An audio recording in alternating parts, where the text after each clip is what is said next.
Donc ce webinaire sur l'emploi des réfugiés et le travail intérimaire. Bienvenue à tous. Alors aujourd'hui, nous allons présenter ce sujet à deux. D'abord, je vais vous présenter une petite introduction. Donc, pour ceux qui ne me connaissent pas, je suis Anne Marois, je suis responsable au FFI pour la Wallonie.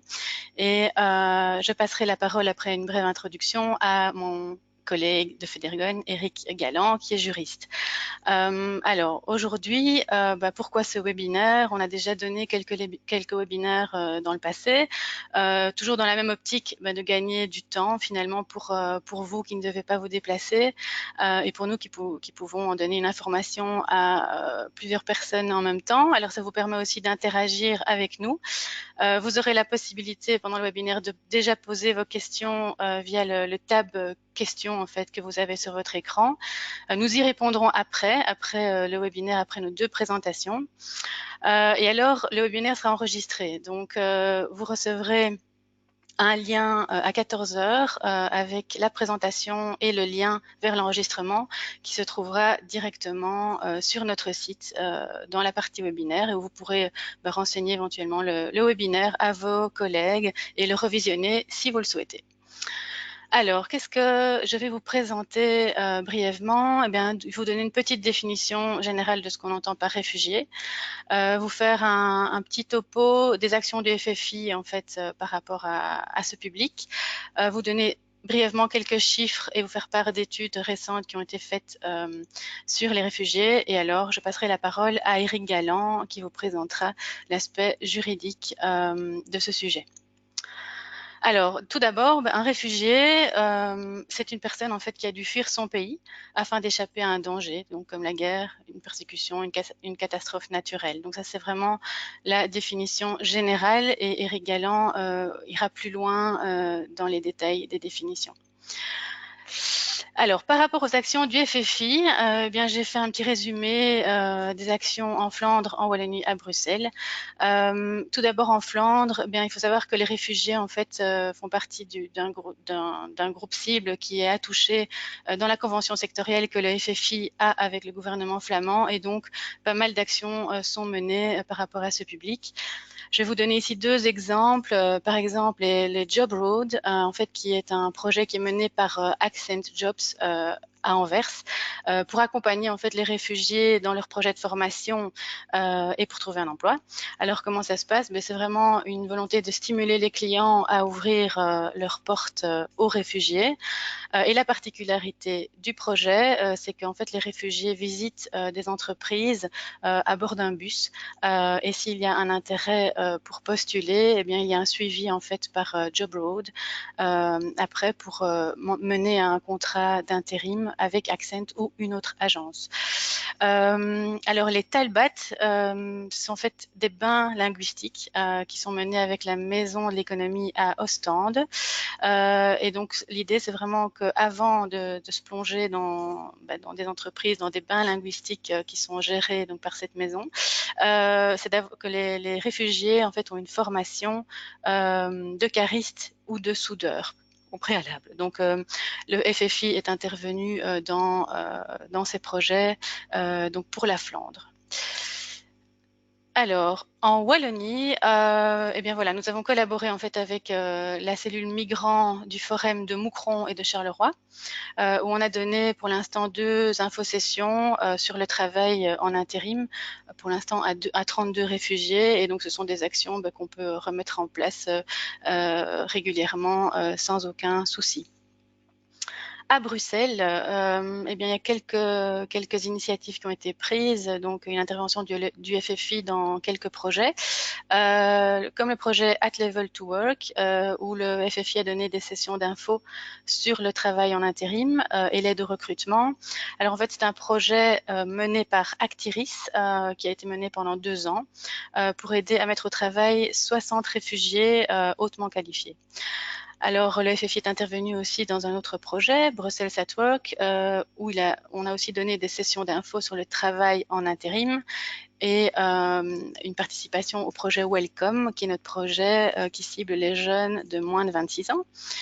Et donc, c'est un projet qui a été mené par la ville de Bruxelles pour aider des réfugiés à trouver un emploi. Alors, au niveau de Bruxelles, il y aurait un intérêt de développer le projet Job Road que je viens de vous expliquer, donc qui a été mené à Anvers. Et donc, on est en discussion pour l'instant avec Actiris pour étendre donc ce projet à Bruxelles. Et un dernier projet à Bruxelles, c'est le projet Ubuntu, où on a aussi donné des sessions d'infos sur le travail en intérim, aussi une participation au projet Welcome et l'utilisation de notre outil en ligne sur les soft skills, donc Test Your Selfie.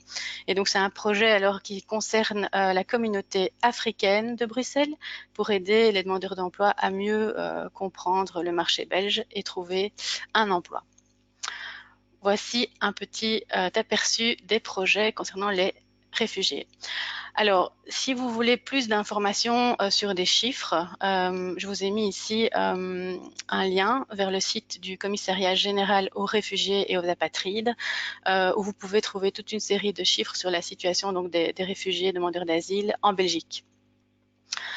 Alors, pour info aussi, une étude récente a été menée par donc une enquête européenne qui s'appelle Comin. Et donc l'idée, c'était d'interroger 185 employeurs dans 9 pays différents pour voir un petit peu, avoir des informations sur l'intégration des migrants et des réfugiés. Vous avez le lien également qui se trouve sur la présentation, en fait, qui est un lien vers une présentation à un site en néerlandais, mais où vous avez un lien vers l'étude complète qui est à ce moment-là en anglais. Et je vous ai simplement extrait deux petits schémas, deux petits graphiques. Donc, par exemple, sur les avantages à engager des personnes, des réfugiés. Et donc, vous voyez qu'en top 3, mais vous avez, par exemple, accroître la sensibilisation culturelle sur le lieu de travail, offrir de nouvelles perspectives et élargir les horizons. Et l'aspect de la motivation, la grande motivation des réfugiés pour travailler. Donc, par exemple, ce sont des avantages à engager des réfugiés. Alors, quelques barrières également, les barrières linguistiques, le manque d'information et de connaissances des employeurs et un aspect d'incertitude juridique qui peuvent constituer certaines barrières. Donc, si vous voulez aller plus loin dans cette étude, vous pouvez alors aller sur le lien que je vous ai partagé sur la présentation et aller rechercher l'étude entière en anglais. Je vais maintenant passer la parole à Eric Galland, donc qui va vous présenter les aspects plus juridiques de la question de l'emploi des réfugiés et le travail intérimaire. À tout de suite.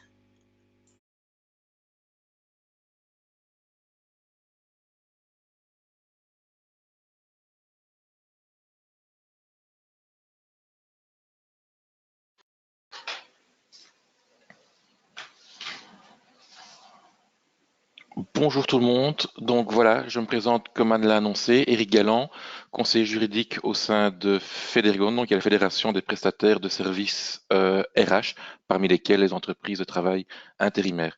Donc l'objectif de ma participation est effectivement de donner un aperçu des éléments juridiques relatifs à l'occupation des demandeurs d'asile.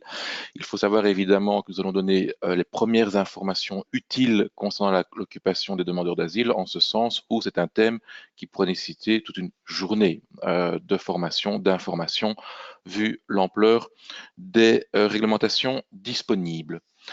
En guise d'introduction à ma participation, donc un sommaire des différents points qui seront présentés. Tout d'abord, que l'on s'accorde sur la définition de la notion de demandeur d'asile et de voir les changements qui ont eu lieu récemment, puisque nous parlerons dorénavant de demandeurs de protection internationale et non plus de demandeurs d'asile. Ensuite, un mot sur la procédure graduelle d'accès au marché du travail. Donc, comment est-ce qu'un demandeur d'asile, en cette dénomination, pourra accéder au marché du travail? Quelles seront les formalités à accomplir en la matière? Nous terminerons alors en disant un mot sur les accès aux droits sociaux. Donc, en d'autres termes, quels sont les droits auxquels peut prétendre un demandeur d'asile dès lors qu'il a accédé au marché du travail.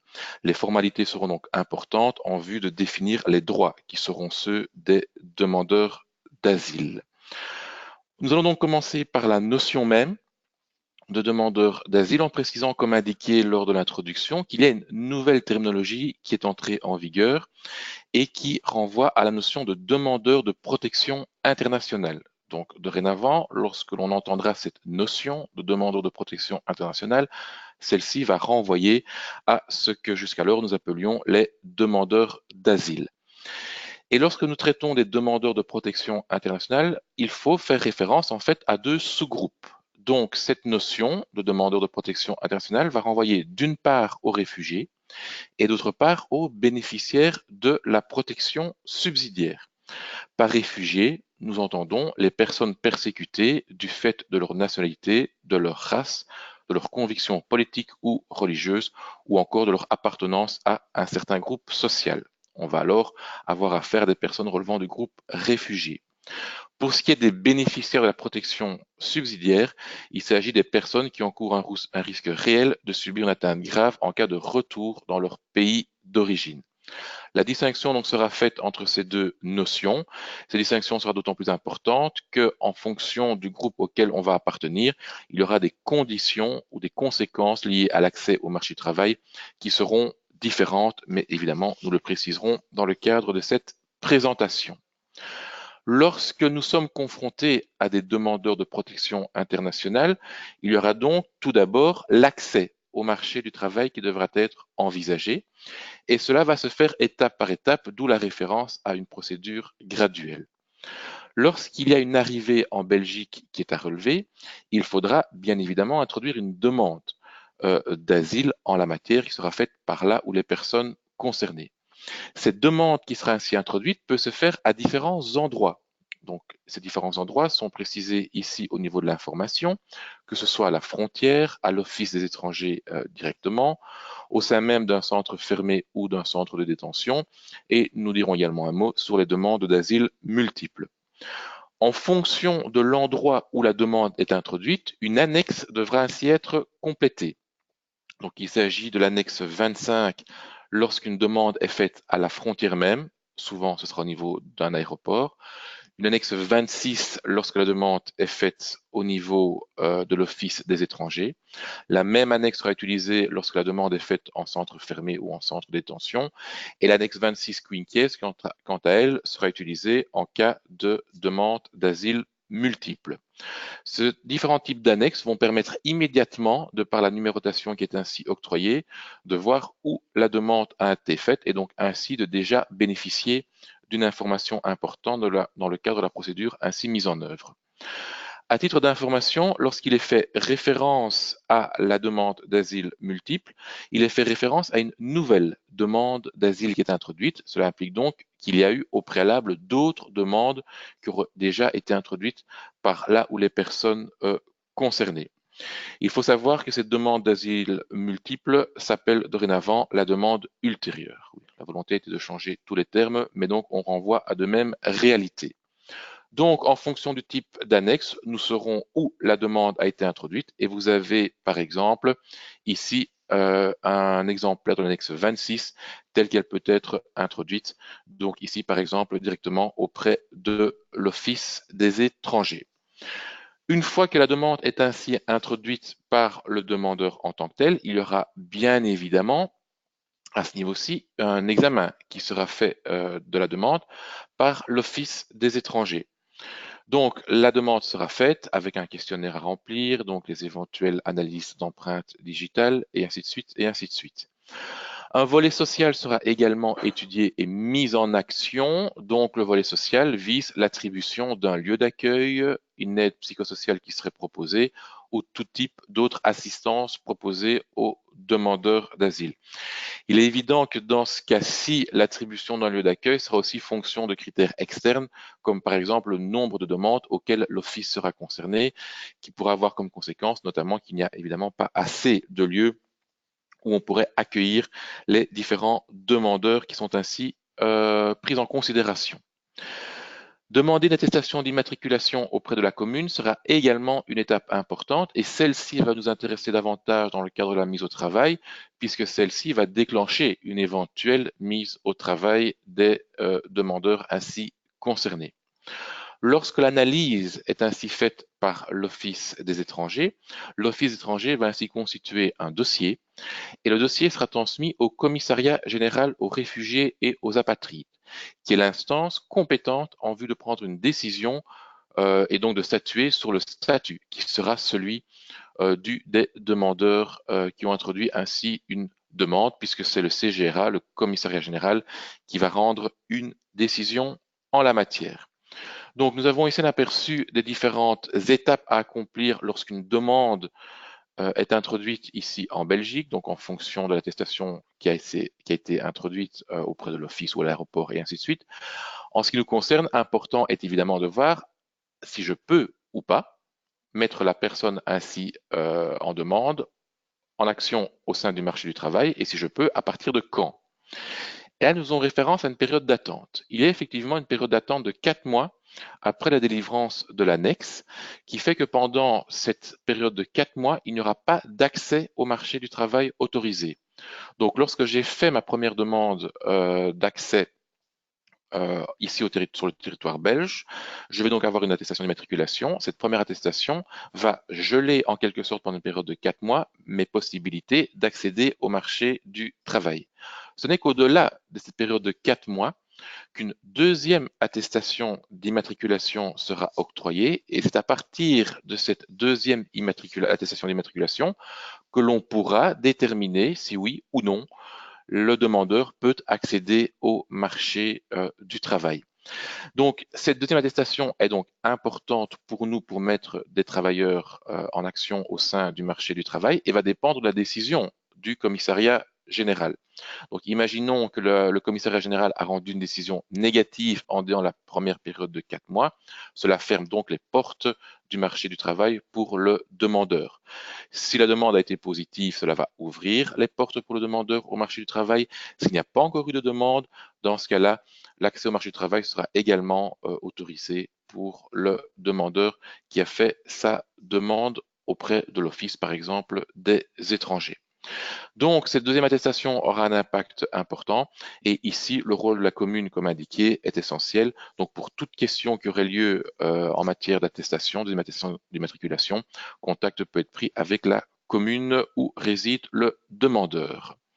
Nous avons ici par la suite donc prévu différents exemples d'attestations qui sont ainsi reconnus et octroyés aux demandeurs de manière à pouvoir accéder au marché du travail. Vous avez de nombreux modèles d'attestation, puisqu'en fonction de la demande, du statut et ainsi de suite, on va être confronté à telle ou telle attestation, mais vous aurez toujours une information sur l'attestation qui vous permettra de déterminer si oui ou non il y a un accès au marché du travail indiqué ici en jaune sur ce modèle d'attestation d'immatriculation. Sur cet autre modèle que nous avons ici, je peux déjà vous indiquer que sur cette carte d'étranger, ce sera sous les numéros 15 et 16 que seront indiqués si le travailleur a un accès au marché du travail. Nous avons ici donc un exemple de carte d'étranger qui est lié au statut de réfugié, qui a donc été confirmé lors d'une décision prise par le commissariat général, qui va donc octroyer une carte d'étranger A, qui va elle-même avoir comme conséquence un droit de séjour pour 5 ans pour le dit demandeur. C'est la situation entre guillemets la plus facile, donc en ce sens où il y a une dispense absolue de permis de travail en la matière. Nous retrouverons en général sur ce type de carte d'étranger A l'indication comme quoi il y a un accès illimité au marché du travail et donc il n'y aura pas de souci pour mettre le titulaire, le détenteur d'une telle carte d'étranger au travail sans aucun problème donc et sans aucune formalité supplémentaire. À côté de ce statut de réfugié, comme nous l'avons vu en introduction, nous pourrions donc également être confrontés à un autre type de statut qui est le bénéficiaire de la protection subsidiaire. Dans ce cas-ci, celui-ci ou celle-ci va également pouvoir bénéficier d'une carte d'étranger A, qui est valable durant une période d'un an, qui pourra être renouvelée, comme on le voit ici, pour 2 périodes. Dans ce cas-ci, il y aura aussi la possibilité, donc sur base de cette simple carte d'étranger A, de mettre cette personne au travail sur le marché du travail, puisque nous avons connu récemment donc une modification de l'accès au marché du travail avec la suppression donc de certains permis de travail, dont le permis de travail C, qui dans ce cas-ci était avant d'application, mais qui étant supprimé maintenant permet de mettre au travail de manière plus simple dès lors que le détenteur d'une carte d'étranger A se présente à vous ou via une entreprise de travail intérimaire. Donc, à côté d'une décision qui est prise par le commissariat général, qui est par exemple de reconnaître le statut réfugié ou encore reconnaître le statut de bénéficiaire de la protection subsidiaire, il y a éventuellement aussi, bien entendu, la possibilité de rejeter la demande qui a été ainsi introduite. Le rejet de la demande sera donc souvent accompagné d'un ordre de quitter le territoire, estimant que la demande ne justifie pas d'arguments suffisamment sérieux, entre guillemets, et que, par exemple, la petite personne peut tout à fait retourner dans son pays d'origine. Lorsqu'il y a un rejet de la demande et donc un ordre de quitter le territoire, il faut savoir qu'il y a une possibilité pour la dite personne d'introduire un recours. Ce recours sera alors introduit auprès du Conseil du contentieux des étrangers qui intervient donc en tant qu'instance d'appel et donc c'est elle qui sera amenée alors à prendre position par rapport aux éventuels nouveaux arguments qui seraient invoqués et il y aura alors un effet suspensif de la décision qui aura été prise par le commissariat général. L'effet suspensif va trouver à s'appliquer aussi longtemps que le Conseil sera amené à prendre une décision. Et donc, pendant cet effet suspensif, il y aura mention qui sera faite sur l'attestation d'immatriculation et qui permettra alors, durant cet effet suspensif, aux demandeurs en question de pouvoir travailler et donc d'accéder au marché du travail en attendant la décision prise par le Conseil. Comme j'en ai déjà touché un mot dans le cadre des cartes A qui sont ainsi octroyées et des attestations d'immatriculation octroyées, on peut faire effectivement ce lien par rapport au permis de travail qui était délivré avant 2009 et qui, eux, étaient donc une condition sine qua non que pour pouvoir mettre à l'époque donc des demandeurs d'asile au travail, il fallait pouvoir invoquer un permis de travail A ou un permis de travail C combiné à un titre de séjour. Il fallait donc que les deux conditions soient ainsi réunies, à vérifier par l'employeur pour pouvoir mettre un demandeur d'asile en action sur le marché du travail. Donc ceci a été supprimé. Donc dorénavant, il y a une simplification qui a été mise en place avec ce qui est appelé comme le permis unique, qui regroupe à la fois le titre de séjour et l'accès au marché du travail avec cette carte d'étranger A dont nous avons parlé et qui doit donc faciliter l'analyse qui doit être faite par les employeurs puisque c'est évidemment des formalités essentielles sans quoi nous pouvons être confrontés à différentes amendes lorsqu'il y a des mises au travail sans que les formalités n'aient été respectées. Donc à ce niveau-là, nous sommes confrontés maintenant à des facilités administratives. Important, c'est la notion de fin du contrat de travail pour cas de force majeure, car nous pourrions toujours maintenant être confrontés à des situations où le permis de travail, toujours d'application ou toujours en action pour des demandeurs d'emploi des demandeurs d'asile qui avaient bénéficié d'un permis de travail qui reste valable vu que leur durée de validité peut encore être active maintenant. Ce n'est que lorsque le permis de travail sera éteint qu'ils vont alors entrer éventuellement dans le cadre juridique du statut du permis unique. Mais donc, dans l'heure actuelle, nous pourrions encore avoir des permis de travail auxquels vous pourriez être confrontés. Il faut savoir que lorsqu'il y a un permis de travail, il y aura une durée de validité. Donc, lorsque nous sommes confrontés à une fin de validité d'un permis de travail, dans ce cas-là, il faut du jour au lendemain arrêter la mise au travail. Il n'y a plus de raison juridique, de formalité accomplie que pour mettre un demandeur dans ce cas-là en action auprès d'un demandeur, auprès du marché du travail, pardon. Le raisonnement est le même lorsque nous sommes confrontés au permis de séjour qui arriverait à échéance. Donc là, pour un employeur, c'est un cas de force majeure. Donc le permis de travail n'est plus valable, le permis de séjour n'est plus valable, arrive à échéance. Il faut arrêter la mise au travail du jour au lendemain. Évidemment, il faudra alors informer le travailleur et invoquer donc ce cas de force majeure dans les différents documents qui seront liés à la fin du contrat de travail, comme par exemple le C4. S'agissant d'un cas de force majeure, aucune indemnité ne sera due à charge de l'employeur qui mettrait fin ainsi au contrat de travail sur ce motif. Lorsqu'il y a un accès autorisé au marché du travail. Évidemment, l'employeur va donc vérifier les formalités, notamment la carte d'étranger. À partir du moment où la formalité est respectée et que le dit demandeur est actif sur le marché du travail et qu'un contrat de travail lui proposé, celui-ci va donc accéder aux différents droits auxquels peut prétendre un travailleur. Donc, par exemple, les congés d'éducation payés, le chômage temporaire sera également d'application pour ces travailleurs et tout autre avantage comme le congé de paternité, congé parental, les congés de circonstances et ainsi de suite. Évidemment, ils sont à partir de ce moment-là considérés comme étant des travailleurs comme n'importe quel autre travailleur et peuvent prétendre aux mêmes droits que ces travailleurs. Comme nous l'avions dit en introduction, quand il s'agit des droits sociaux des réfugiés, quand il s'agit des droits sociaux des autres statuts, il y a donc tout de même une distinction à faire en ce sens où le réfugié qui a été reconnu comme tel va donc bénéficier de tous ces droits sociaux, mais nous allons voir quelques différences.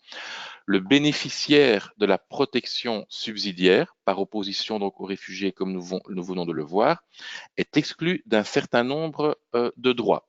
Donc ceux-ci sont repris sur le slide ici. Et donc si celui-ci, le bénéficiaire de la protection subsidiaire, est exclu des droits suivants, ces droits par contre sont bel et bien d'application pour les réfugiés. Donc d'où l'importance de faire la différence entre j'ai face à moi un statut réfugié ou j'ai face à moi un statut bénéficiaire de la protection subsidiaire, puisque dans ce dernier cas, les droits suivants ne seront pas d'application, l'allocation d'attente ne sera pas d'application, les prestations familiales garanties ne seront pas d'application, de même que l'allocation d'handicapé, la garantie de revenus personnes âgées et ainsi de suite, et l'intégration sociale non plus ne sera pas d'application pour les bénéficiaires de la protection subsidiaire, mais donc bien pour les réfugiés, d'où l'importance de faire cette distinction d'emblée lorsqu'on est confronté à un candidat qui se présente devant nous. De même, nous pouvons le constater qu'en matière d'allocation de chômage, il y a également une différence à relever à ce niveau-là, puisque l'allocation va valoir pour les différents statuts auxquels on peut être confronté, donc que ce soit réfugié ou bénéficiaire de la protection subsidiaire, mais il y aura une différence en matière d'allocation à relever quant au nombre suffisant de jours de travail auquel il faudra prétendre pour avoir accès aux allocations de chômage, puisqu'il y aura uniquement pour les réfugiés la possibilité de prendre en compte des prestations qui auraient été effectuées à l'étranger. Donc, ce qui pourrait leur permettre aux réfugiés d'accéder plus rapidement aux droits aux allocations de chômage. Cette prise en compte des prestations à l'étranger ne sera pas d'application, donc, comme indiqué, pour ce qui est des bénéficiaires de la protection subsidiaire. Pour le reste, on va le retrouver des principes communs aux deux statuts concernant le séjour légal, évidemment. J'ai droit aux allocations de chômage à partir du moment où je peux séjourner en Belgique. Je dois être évidemment titulaire d'une autorisation de travailler, donc il peut se faire via la carte d'étranger comme nous l'avons vu, et puis respecter les conditions générales qui s'appliquent à tout demandeur d'emploi, quelle que soit la nationalité, donc être chômeur involontaire, donc ne pas être chômeur par exemple de par sa propre volonté comme une démission par exemple, être apte au travail, être disponible pour le marché du travail, ces conditions que nous rencontrons donc pour tout type de demandeur d'emploi ici en Belgique, quelle que soit la nationalité. Donc ceci doit permettre de donner un aperçu général des différentes formalités qui doivent être vérifiées par les employeurs qui seraient intéressés par mettre des demandeurs ancienne dénomination d'asile au travail en Belgique. Donc vérifier que la procédure est bien arrivée à échéance sur base de l'attestation d'immatriculation qui a été remise aux réfugiés ou aux bénéficiaires de la protection subsidiaire. On n'oublie pas qu'il y a cette première période de 4 mois durant laquelle la mise au travail est gelée. Il faudra donc attendre la deuxième attestation, la deuxième période qui commencera une fois que la première période de 4 mois sera terminée. Et à partir de ce moment-là, donc dorénavant, la mise au travail sera plus simple. Lorsque la mise au travail sera effectuée, les droits seront identiques, mais on n'oublie pas qu'il y aura tout de même quelques différences à relever entre réfugiés et bénéficiaires de la protection subsidiaire, notamment par exemple comme ici pour les prestations à l'étranger qui seront prises en compte, qui pourront être prises en compte pour ce qui est des réfugiés. Donc, voilà les informations. Je repasse la parole à Anne, tout en restant, bien évidemment, à votre disposition pour toute question que vous pourriez avoir. Merci de votre attention.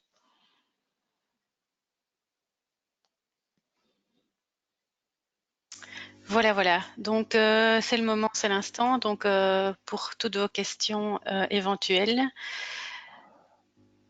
n'hésitez pas.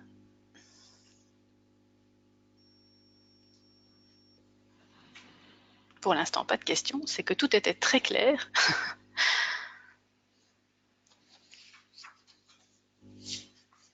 Bravo, Eric. C'était très clair. Donc, Matière qui n'est pas évidente, hein, ça, de toute façon. toujours pas de questions?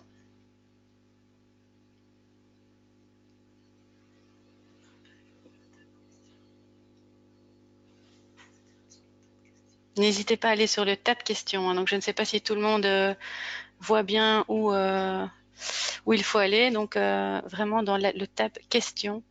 Ah, voilà, une question d'Aline Collinet, pardon. Elle nous dit bonjour. Bonjour Aline. Bonjour.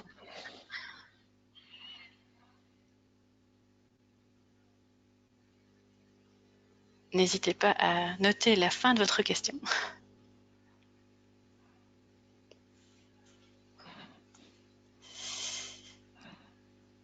Ah, Stéphanie Depot.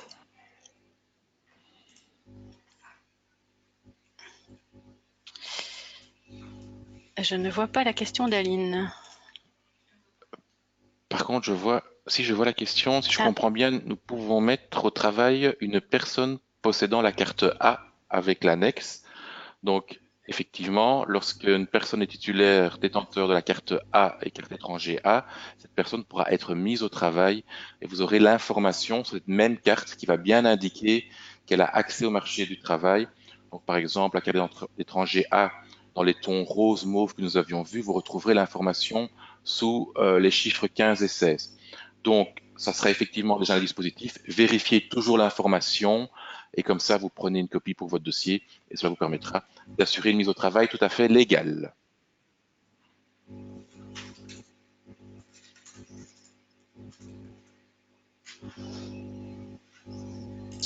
d'autres questions? Merci à Grégory pour son message. Oui, merci Greg.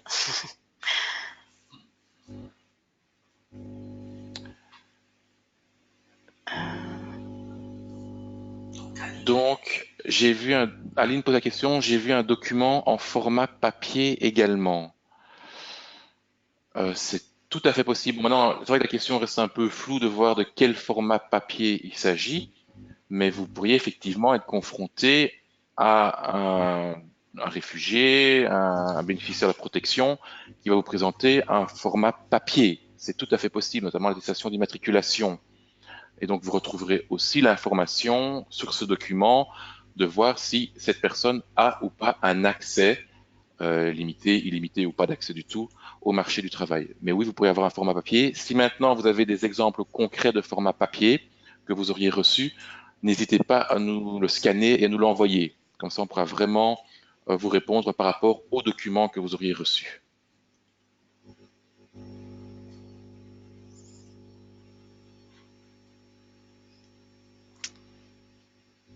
D'autres questions?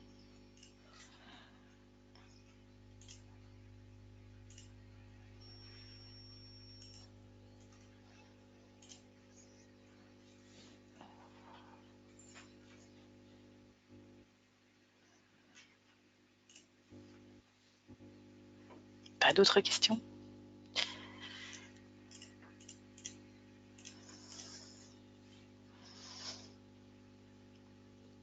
Bien, je pense que c'était alors très très clair. On va peut-être arrêter le webinaire alors ici. Si vous avez des questions par la suite, n'hésitez pas à revenir vers nous. N'hésitez pas aussi à revisionner le webinaire ou à le partager alors avec vos collègues. Pour rappel, vous allez recevoir un lien donc à 14 heures avec la présentation et le lien vers le webinaire qui donc sera visible sur notre site avec tous les autres webinaires que nous avons déjà donnés auparavant. Donc, bien, merci Eric pour ton intervention. Merci Anne. Merci à vous pour votre participation et donc nous vous donnons rendez-vous à la prochaine. Ah, une autre question qui arrive en direct que je ne vois pas. Eric? Une personne dont le permis C se termine recevra-t-il un titre avec la mention de travail limité? Pour recevoir un titre, il devra faire. Ce n'est pas automatique. Donc de mémoire, il ne recevra pas automatiquement un nouveau titre, donc il devra en faire la demande. Donc là, on renvoie de nouveau vers sa commune. Par contre, c'est vrai que c'est important pour vous. Lorsque le permis C viendra à échéance, on va se retrouver dans la situation de cas de force majeure et donc arrêter immédiatement la mise au travail du dit travailleur. Mais donc, à vous alors peut-être d'informer le travailleur qui actuellement peut donc effectuer ses prestations, qui doit déjà entamer les démarches auprès de sa commune afin de bénéficier, après son permis C, d'un titre valable qui lui permettra de poursuivre sa mission, par exemple. Donc là, des démarches seront à accomplir et il vaut mieux s'y prendre à temps pour assurer une certaine continuité. Voilà.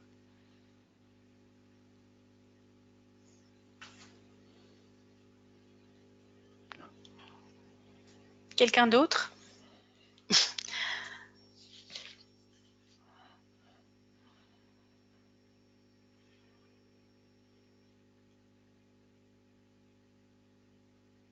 Non, bah écoutez, je pense que voilà, je reclôture alors ici une deuxième fois. Donc, merci beaucoup à tous de nous avoir suivis. Rendez-vous au prochain webinaire. D'ailleurs, si vous avez des idées de sujets qui pourraient vous intéresser, n'hésitez pas à nous les communiquer. C'est toujours un plaisir de vous fournir une information sur des sujets qui vous intéressent. Donc, voilà, merci beaucoup et à très bientôt. Ah, Aline revient. Aline Collinet, une nouvelle question.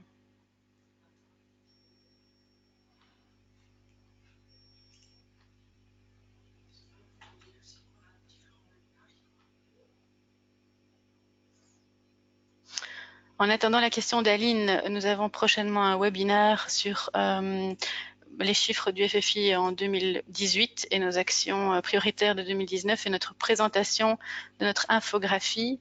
Et donc, ça aura lieu le 27 juin. Donc, vous pouvez également vous inscrire à ce webinaire. N'hésitez pas. Et nous attendons toujours la question d'Aline, où elle est arrivée. Suspense. Aline écrit.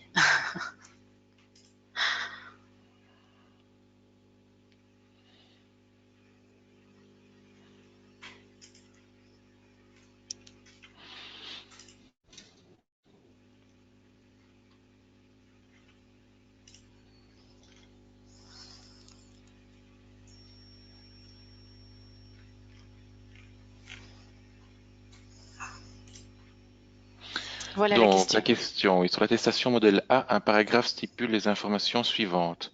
Elle n'autorise pas son titulaire une activité lucrative, etc. Elle n'autorise pas son titulaire une activité lucrative.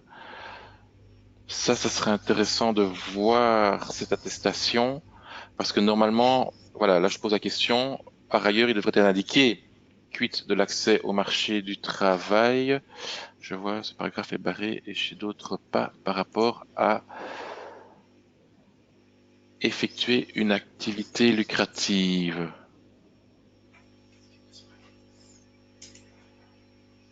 Et d'autres pas, qu'en est-il? En fait, si je peux me permettre, ce sera de nouveau effectivement plus simple de pouvoir y répondre de manière correcte au niveau juridique. S'il avait moyen d'envoyer un scan de cette attestation modèle A, donc à l'adresse du service juridique legal@federgon.be, de manière à ce qu'on puisse bien vérifier qu'est-ce qu'il en est de cette attestation, de cette mention, pardon, sur l'attestation A, mais de voir aussi ce qu'il est mis par ailleurs sur l'attestation A, parce que nous aurons une autre information concernant l'accès au marché du travail également. Donc, si vous avez un modèle, ça serait bon de nous l'envoyer à legal@ferrigon.be et on vous répondra alors rapidement au cas par cas. Et donc, par rapport à ce paragraphe, parce que je n'oserais pas me prononcer uniquement sur l'aspect que cette information est supprimée ou pas, parce qu'on devrait voir ça dans sa globalité pour ne pas dire de bêtises.